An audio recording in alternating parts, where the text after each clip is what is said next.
So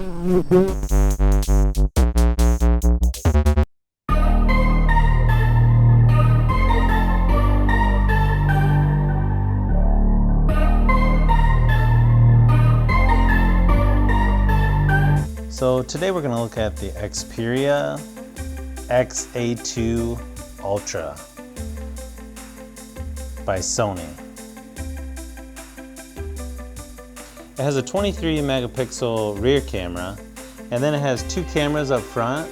One is a 16 megapixel with optical image stabilization. Then it also has a wide angle lens that's 8 megapixel. It has a 6-inch full HD display, USB-C, which all phones should have by now. A pretty large battery, 3580 milliamps. It has a Qualcomm Snapdragon 630, which I've never had a phone with this processor, but I'm guessing with that processor and a large battery, this should be pretty good on battery life. And one thing that not too many phones have these days is a micro SD slot. And this is the US version with 32 gig of storage. So let's go ahead and open the box and see what we've got.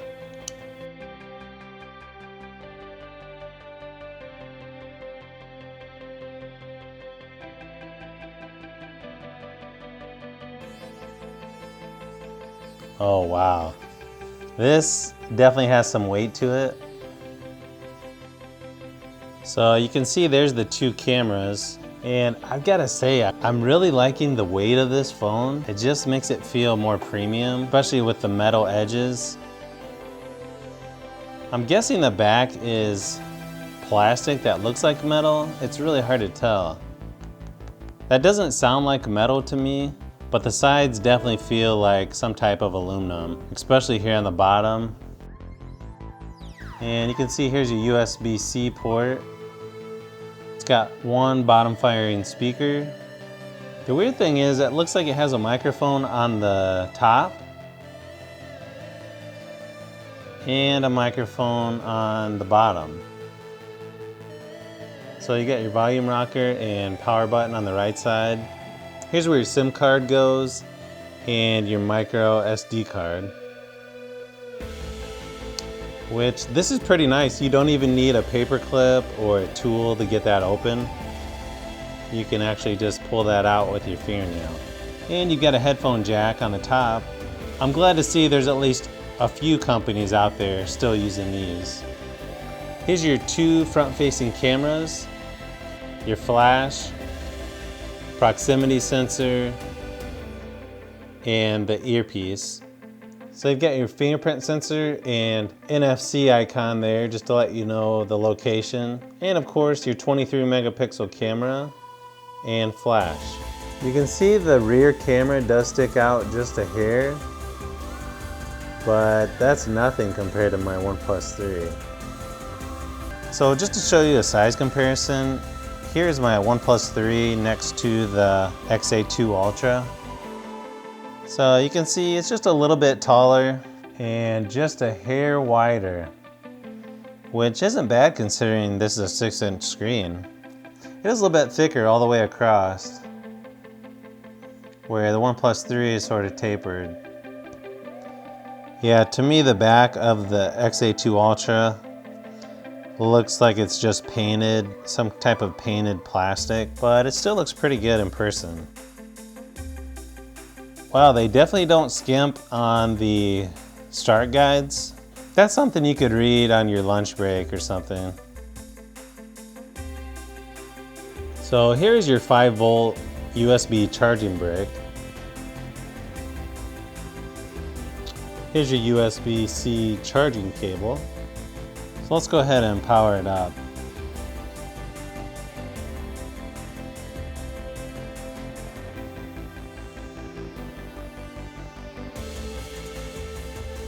Wow, this comes with a lot of languages.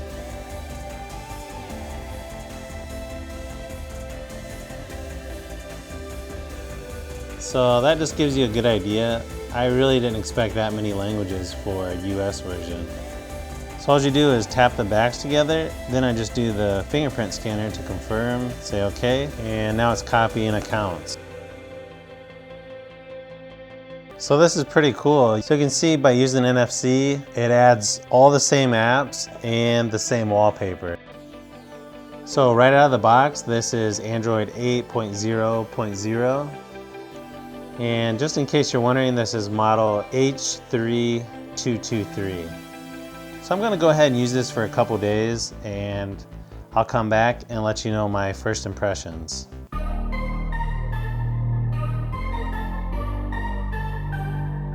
I didn't realize that even though this phone is compatible with Quick Charge 3.0, Sony doesn't give you the cable or charging brick to use the fast charging. Now, Sony does have the fast charging cable and charging brick on their website, but when I contacted them, they really couldn't tell me anything about when it was going to be available to buy, so they were pretty much no help whatsoever.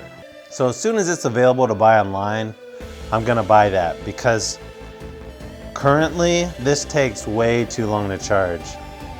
It's almost 2.5 hours to charge completely. Now, comparing that to my OnePlus 3, it has dash charging and it's super fast.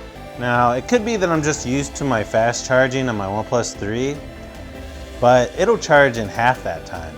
Now, the other thing that is a little bit hard to get used to is the fingerprint scanner on the back. I wish they would have put the fingerprint scanner on the front. It's not quite as fast as my OnePlus 3, but it's still decent. Again, that might not be an issue for everyone. If you already have a phone with the fingerprint scanner on the back, it's probably not going to be an issue. Just something that you may want to consider if you're buying this phone. This screen is pretty large.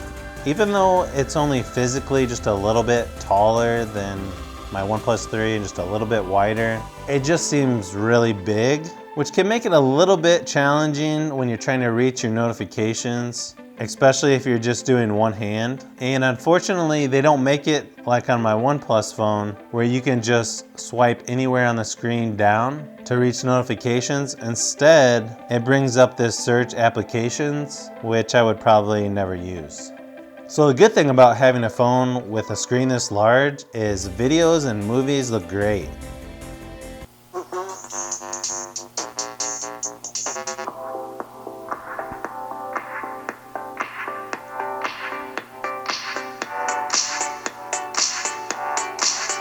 So today we're going to look at the Q30 wireless earphones and even though there's just one bottom firing speaker, I think it actually sounds louder and better than my OnePlus 3. So this is my first Sony phone, and the software isn't far from stock Android. It just has a few things that you can customize and tweak, which is always a plus in my book. You can swipe up anywhere on the screen to get to your apps. You can also add the more traditional apps icon if you want, but personally I don't think that's necessary. You can swipe up from anywhere on the screen to get to your apps. Now this part's a little different where you go left to right. The notifications shade is very similar to other Android phones. You can edit which icons you want to be on there and so forth. Like I said, it does have a few more customizations than just stock Android. It does have one-handed operations if you want. Now here's one thing where I wish they would offer more storage for the US version, because I'm already using 80% of 32 gig and I haven't really took that many photos and videos, but you know, you can see that's 7 gig. It says the system is already using 12 gig. So for me, that's not a lot of internal storage. The good thing is you can use a micro SD card. One other thing that I do like is they give you a few themes to pick from, and you can even purchase themes from Google Play. If this was on my wife's phone and I was gonna buy it for myself, I would probably spend $2 to get the PlayStation theme.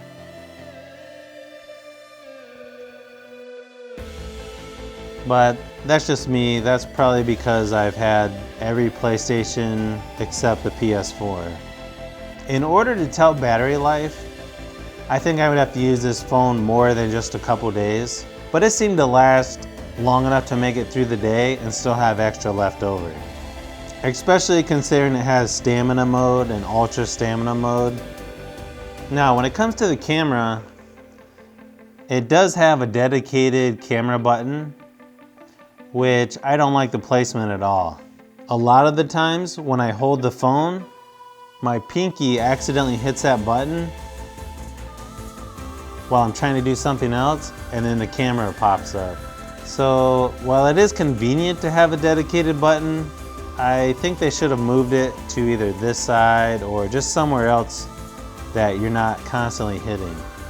So when it comes to the camera, you know, this is pretty much what you would expect from a mid-range phone.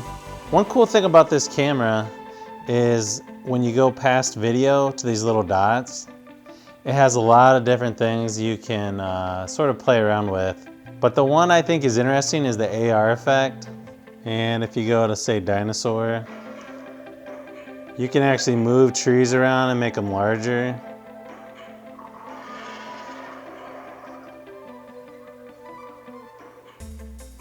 And you can record video or just take a photo.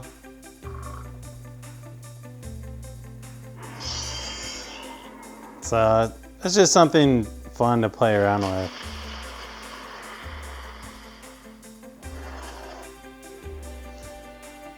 Same thing if you go to this dive. It's just a water theme versus the Jurassic Park. And again, you can record video.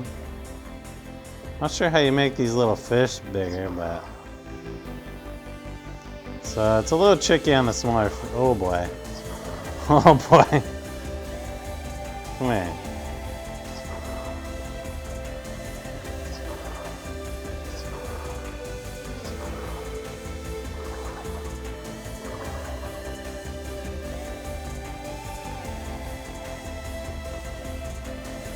Some of the other features are like mask and masquerade. Those are similar to like Snapchat or some of the other phones I believe have that same feature. But then there's a whole bunch of others that you can purchase that are probably just as funny. So you've got a regular lens for the front-facing camera, and then you've got a wide-angle one. But the only problem is with the wide angle, I think it distorts a little too much for my taste. But that's just me. Here's a couple examples just to show you how much more you can see with the wide angle.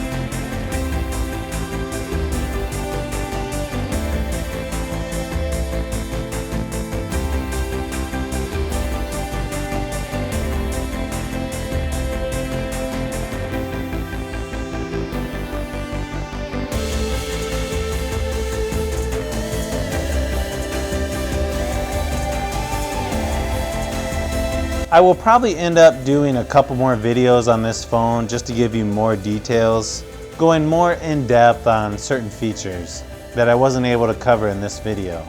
One thing I'd like to do in the future is get the fast charging cable and charging brick to see how much faster it charges. So if you want to leave comments or questions to let me know what else you'd like to see about this phone, I can either answer that or possibly make a video of it. Don't forget to subscribe and give a thumbs up if you haven't already. This is Brian from Fishbee Productions. Thanks for watching, and I'll see you on the next one.